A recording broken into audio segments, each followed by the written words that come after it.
पाहताय JB TV news. बातमीत सत्यता हीच आमची ओळख। बारापत्तर चौकातील घटनेनंतर महापालिका ॲक्शन मोडवर। बोरसे कॉलनीसह शहरात मोकाट श्वान पकडण्याच्या मोहिमेला वेग।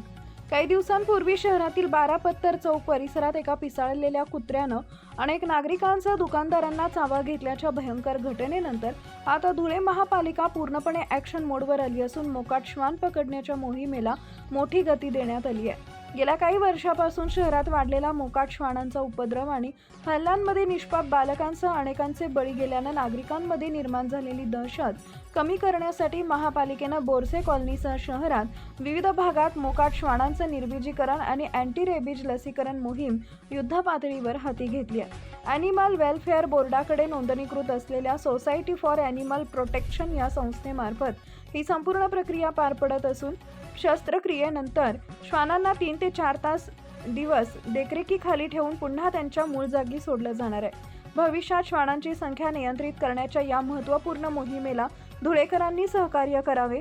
सार्वजनिक ठिकाणी उष्टी अन्न किंवा हाड मांस फेकू नये, तसेच लहान मुले किंवा ज्येष्ठ नागरिकांना एकटं सोडू नये असं महत्त्वपूर्ण आवाहन महापालिका प्रशासनाकडून करण्यात आलं आहे। प्रतिनिधी परीक्षित परदेशी, धुळे। आपल्या परिसरातील महत्त्वाच्या बातम्या पाहण्यासाठी आजच आमच्या जेबी टीव्ही न्यूज चॅनलला YouTube वर सबस्क्राइब करा आणि बेल आयकॉन प्रेस करा।